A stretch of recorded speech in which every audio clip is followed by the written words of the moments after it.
back, slicing through the noise with a culture attack.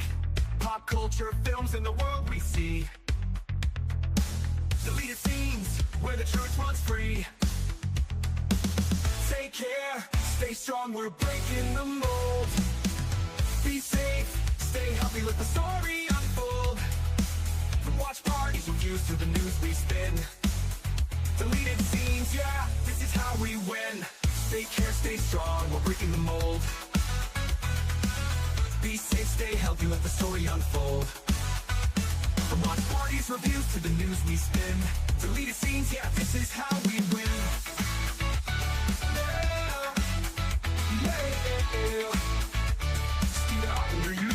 Let's roll.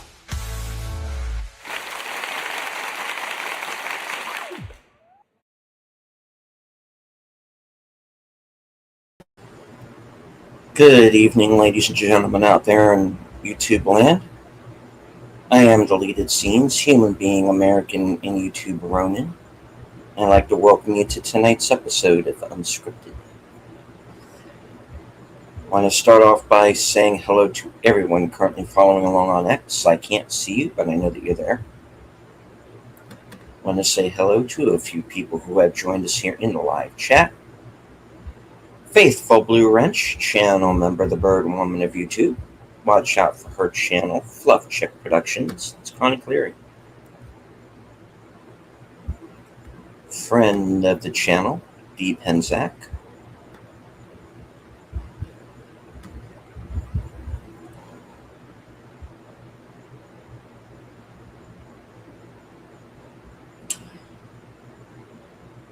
I'm an adult.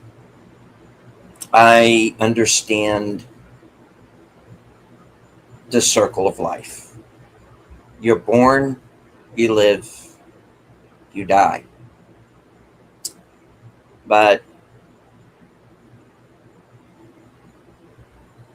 you are raised with a family. You make friends along the way.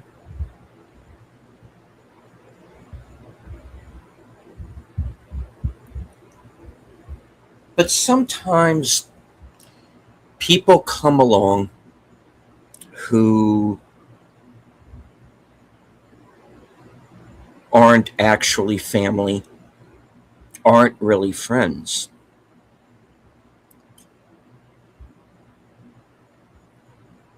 You might get lucky and meet them, but most of the time you don't. But they still feel like family, they still feel like friends.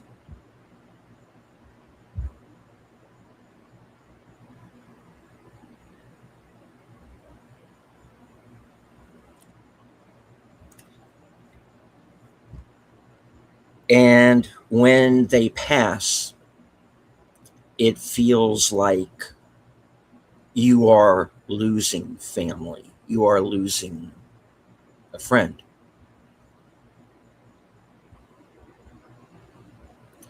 Because these are people who have become a part of your life. And in some ways, you don't even realize it.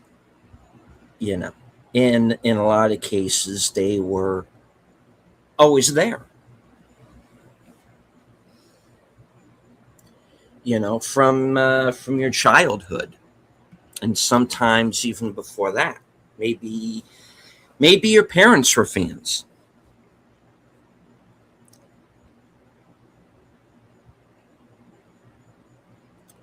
So there are people who come along and they feel like family and they feel like friends. And one of the ways that they get to that point is the fact that they don't disrespect people, they don't disrespect their fans. You see how they treat the people in their own lives.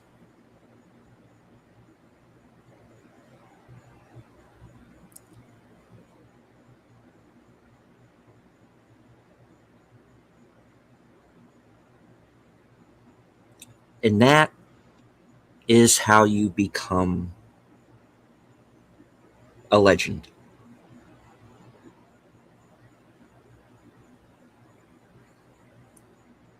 You continue to put out good work for decades, which helps you grow a fan base. You try to bring some quality to everything that you do, and you show respect to the people around you and to the people who got you where you were. And we lost a number of people this week, in recent weeks, who did that, who very much fit that bill. These people who were always there ever since we were little kids. You remember the Transformers. You remember 9 to 5. You remember, you might not have been allowed to watch the Rocky Horror Picture Show, but you know what it was. So, when you're a kid, you have to say, oh, Clue. Yeah, you know? But you know who Frankenfurter is.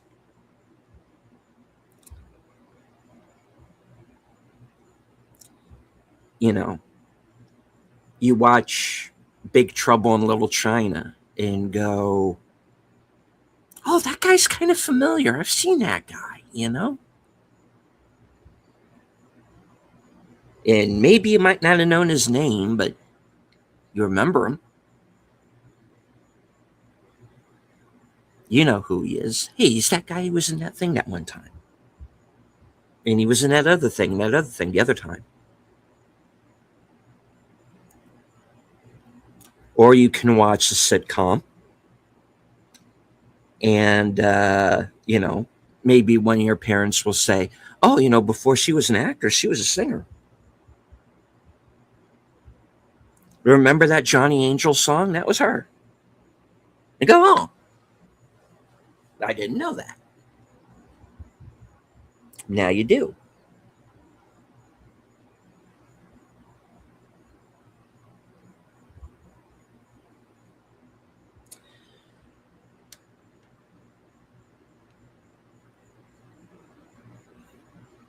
So after a while, they begin to feel like family, like friends.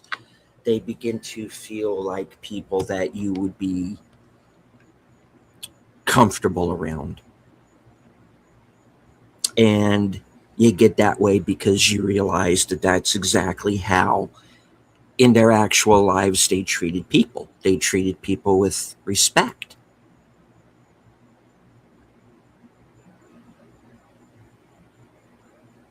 You don't get a lot of that these days. When you hear someone come on to YouTube, and say, that we are losing the greats and no one there to replace.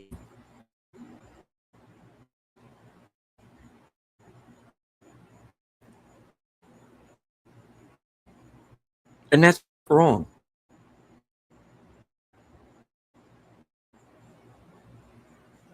Because those people were one of a kind.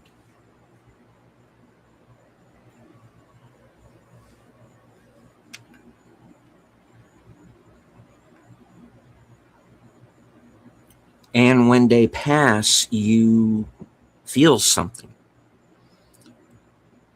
You don't pass it off as just a celebrity died, or you just pass it off as, okay, it's very sad that this person died, but I didn't know them. And there's this disconnect. And sometimes there isn't one. You feel like you've come to know these people and you've come to care about them like they were your own.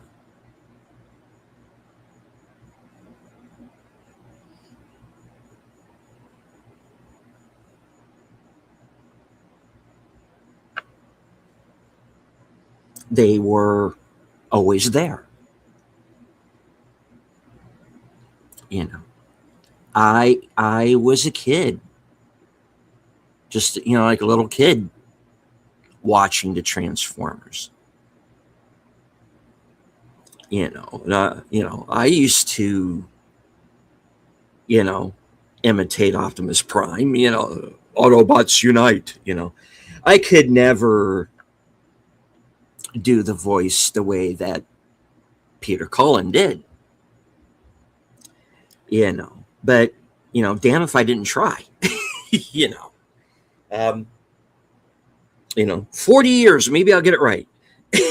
you know, um, and well, even longer than that, because of course, there was a series before it was a film. The movie's 40 years old. The show's older.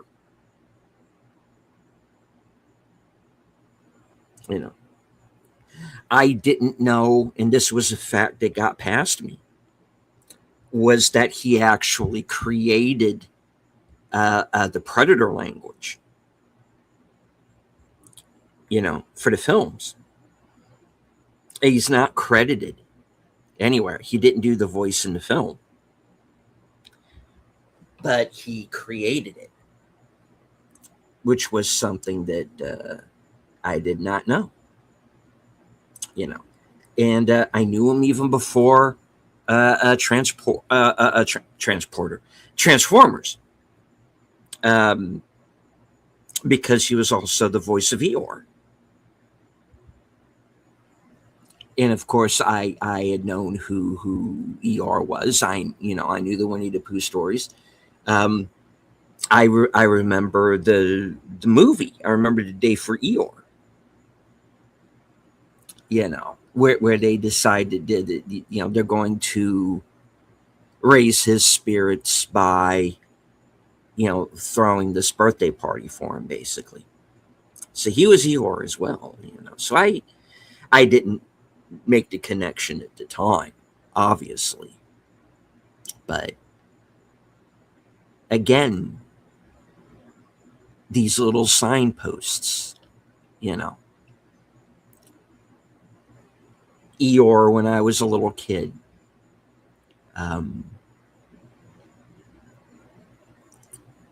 Optimus Prime when I'm starting to get into my teens.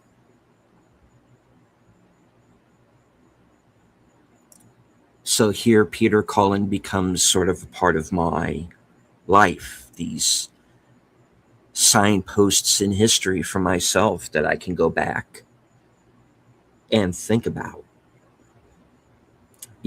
And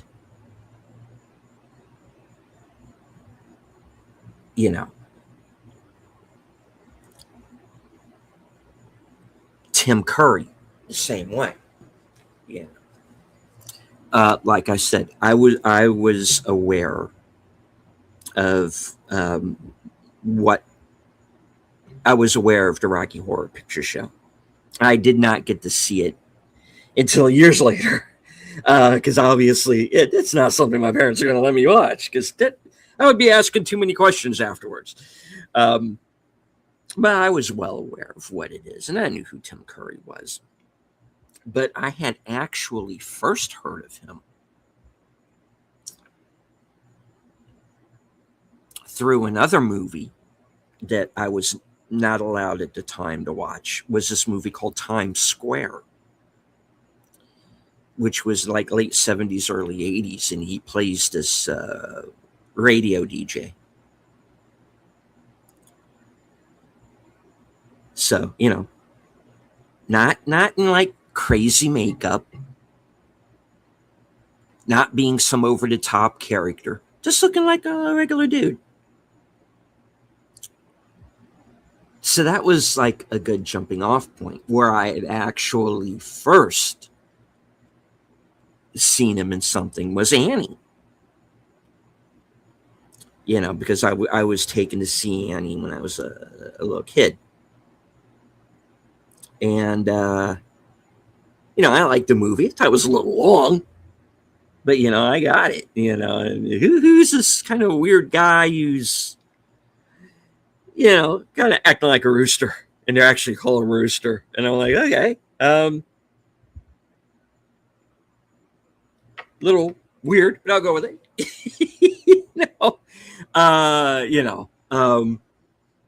But Frankenfurter in comparison. Can we have Rooster back, please?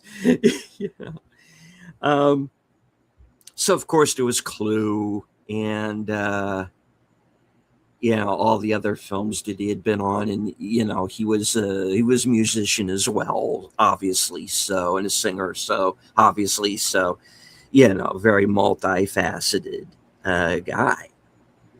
And then I had heard that he had in 2012 he had the stroke, and he did something that I thought was really interesting. Was he apologized to his fans for having a stroke? Who does that? And we're like, dude, don't apologize to us. We're worried about you. Don't worry that you missed a convention. No, see to yourself. But to think that man cared so much for his fans that even though we understood, okay, you've fallen ill, you nearly died,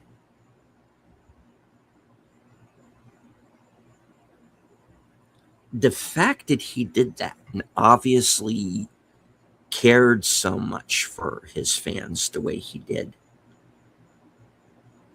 that ingratiates someone to us, and you become not just another celebrity, you become someone who again feels like your family.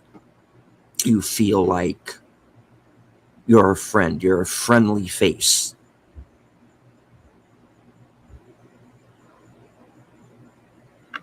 And hello to Nate.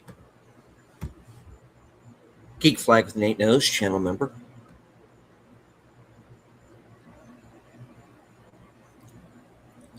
Optimus Prime's voice is actually Peter Cullen's older brother, a U.S. Marine. They explained him to character. The ultimately says it sounds like my brother. Cool. Now,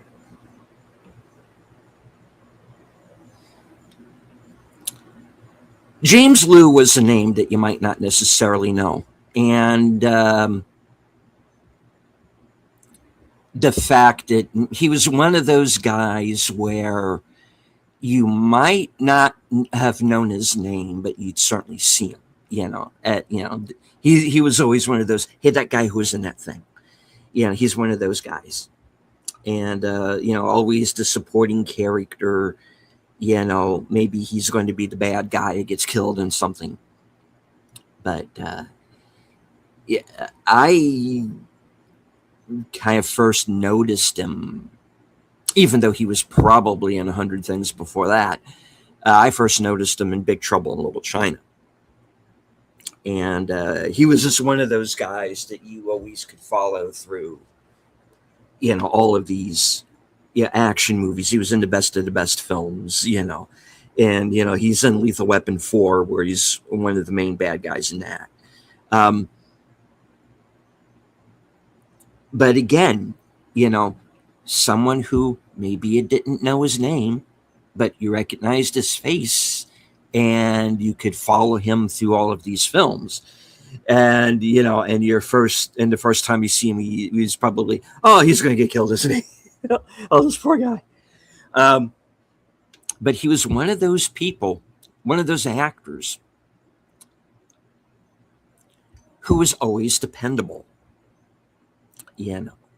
And he was a stuntman too, so he took all the falls. You know, he did all the fights, he took all the falls, you know. He crashed all the cars, he crashed through all the, you know, he crashed, you know, if he crashes through a window, he's going to crash through a window for real, you know. But he was always one of those guys where you could always go, I don't know about the rest of the movie, but I tell you, these next few minutes, they're going to be pretty damn interesting.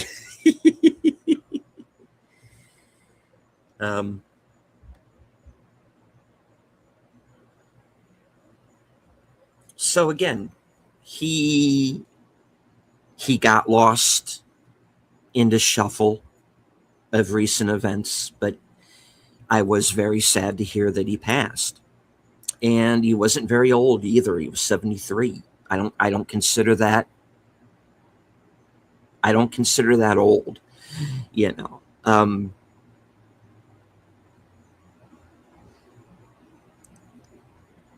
I'm only 20 years away from that myself.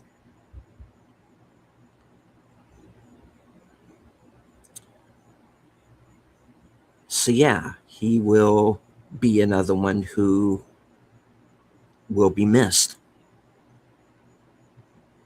You know, another one who kind of got lost was Shelley Fabre, and I knew her from Coach.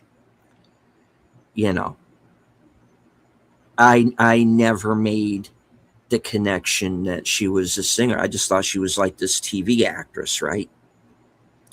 You know, and you know, I think she had done a movie with Elvis, and I don't know if I knew that at the time, but you know, but the fact that she, you know, had this whole other career decades before as a singer, and I realized, oh wait, that was her, you know. You know, like Johnny Angel and some of these other songs. And I didn't have a clue. I never made the connection until, like I said, like my mom told me, you know, yeah, you know, like before she was an actress, she was a singer, and you know, she did this movie with Elvis and all this, and you know, and I was like, oh, okay, well, that's really cool, you know. But again, you know, someone that you never heard a single solitary bad thing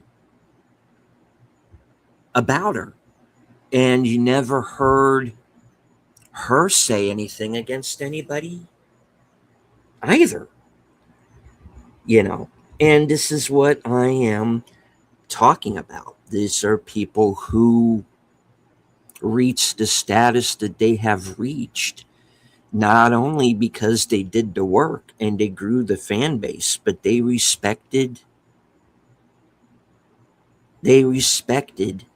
their fan base and never wavered from that.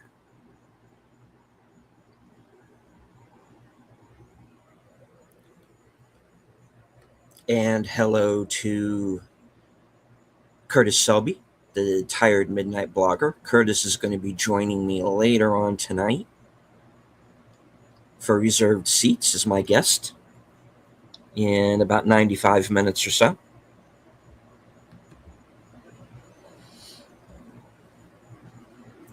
Nate says Tim Curry was on an episode of Psych. When the creator of the show said he approached him about doing the show, he said he introduced himself, says he was a showrunner for Psych. Tim Curry said yes. Fourier asked him to be on the show because he was such a big fan. Yeah, and you know, he did that. He did that with Criminal Minds as well, and he was in when he did like a story arc on Criminal Minds. He was a fan of the show, and he said yes.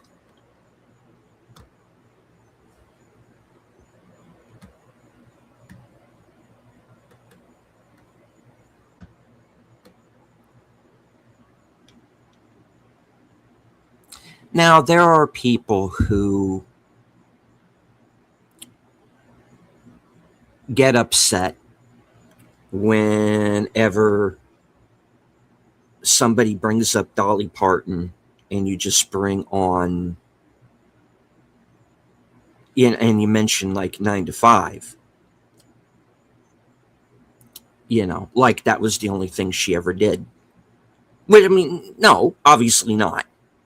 And I get the argument, but yes, the first thing I always think of is 9 to 5, because there was the song and it was always playing on the radio, and there was the movie, and they got me to sit through a movie with Jane Fonda in it. That's not easy to do. You better have somebody else in that movie worth watching. um, and you had Lily Tomlin, who I was aware of, but didn't really have any opinion on either way, honestly. And then you had, Dabney Coleman was funny, playing this complete and utter bastard. Yeah, whose behavior would probably just get him canceled today. But you have Dolly Parton, somebody who sounded like all of the people that I knew, and just just it kind of came off as somebody who was a really decent person in a situation where people are not being decent.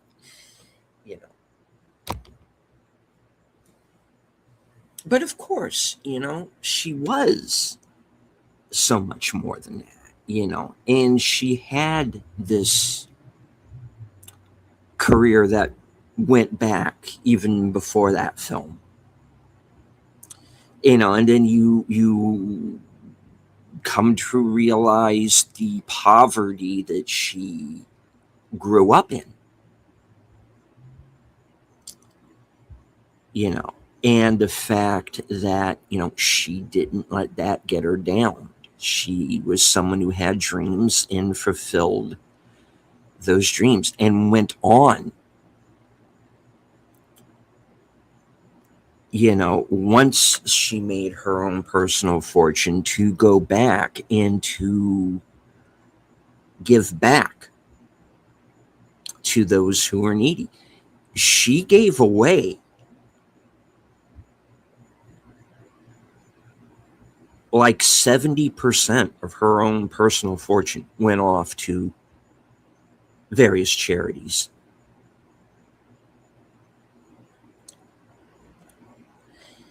And there are people who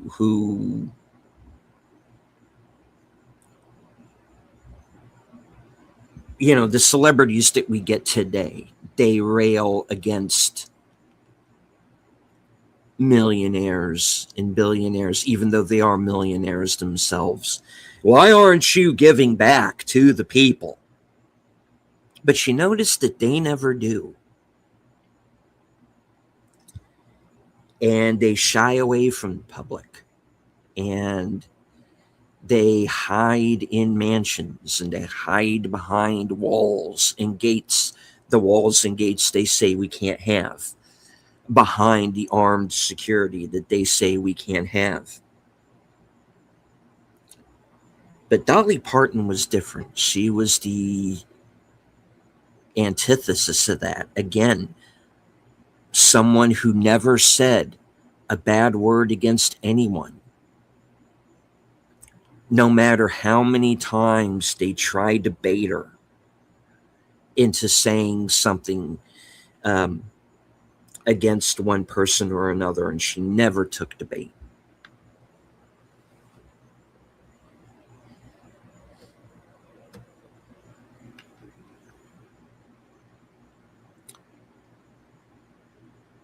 And that says something.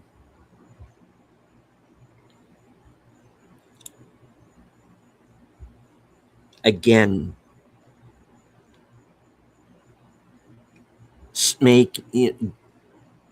not just pretending to be a good person, actually being a good person. Respecting the people around you, respecting your fan base.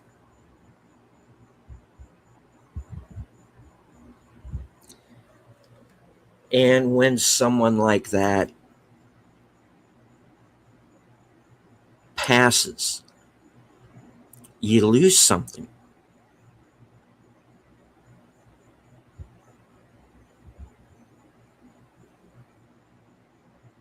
You lose that goodness. You feel that the world is a lesser place.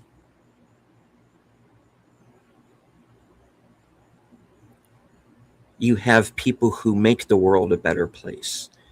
When they pass, you feel like a little bit of that light is gone. But then you also have to remember that they are always going to be here because they have left behind the legacy.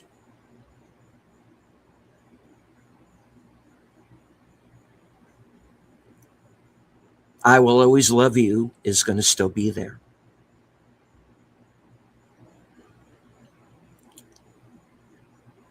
Um, Rocky Horror Picture Show is always going to be there. Optimus Prime is always going to be there. Johnny Angel, Big Trouble in Little China, they're all going to be there. Why? Because that's our job.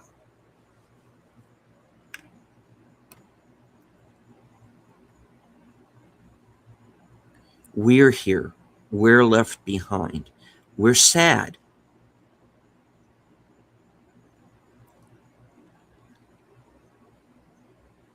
But we still have these people in our mind, in our heart. And hello to Outlaw Bill, Toxic Gunslinger. Good to see you, sir.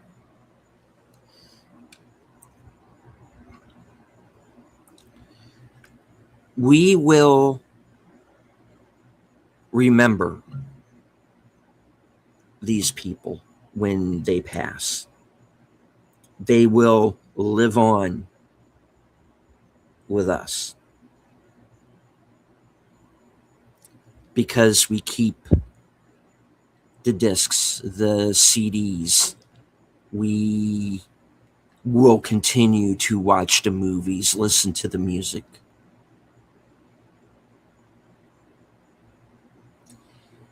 And that, my friends, is how you achieve immortality.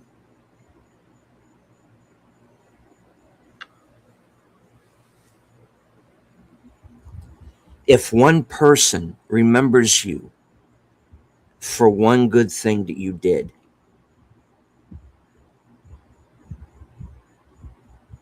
then you did your job.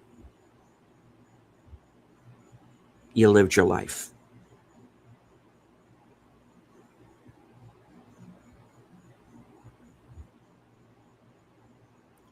We remember because they entertained us.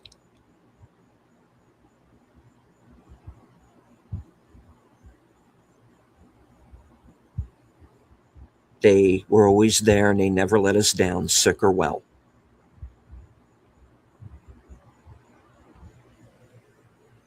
And hello to Big Al Presents, creator of the 10-Word Review, host of Films with Friends.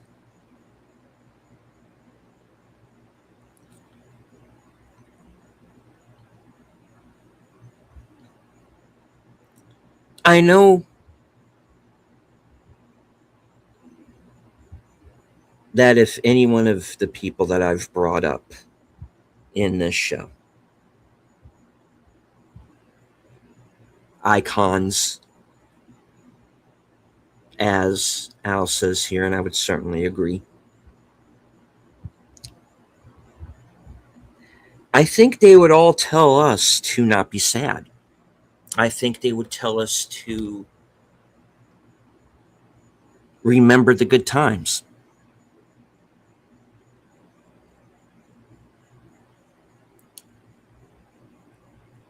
So while, yes, we are sad and we can mourn, we also still have these people. We have them all. They're still there.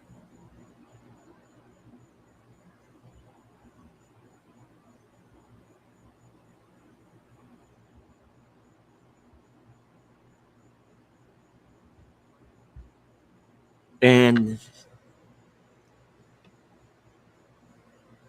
I'll close out with what Nate has said here in the chat. A person only truly dies when the last person to speak their name is gone from the earth.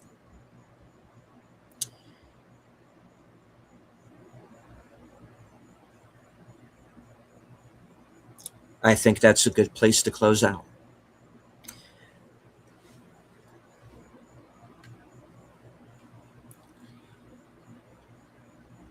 I want to thank everybody for joining me this evening.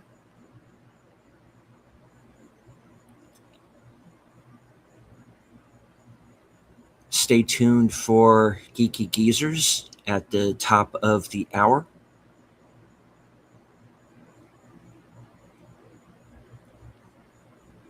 Join me for reserved seats at 11 p.m. Curtis Selby will be my guest for that program. Stay to the end and you will be redirected back to Troy Pacelli's channel for the next episode of Doctor Who.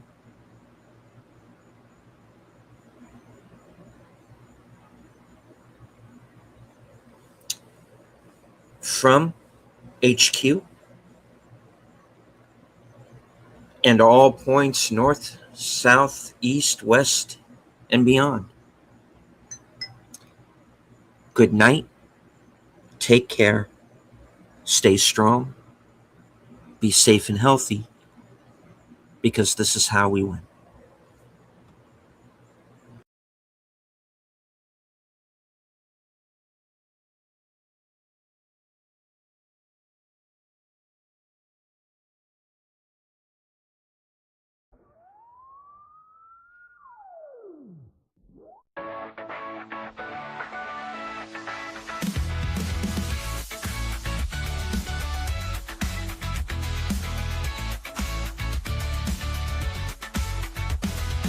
It's even not in your Ronin's back, slicing through the noise with a culture attack. Pop culture films in the world we see. Deleted scenes where the truth runs free. Take care, stay strong, we're breaking the mold. Be safe, stay healthy, let the story unfold. From watch parties, reviews to the news we spin. Deleted scenes, yeah, this is how we win. Take care, stay strong, we're breaking the mold. Be safe, stay healthy, let the story unfold. From watch parties, reviews to the news we spin. Deleted scenes, yeah, this is how we win.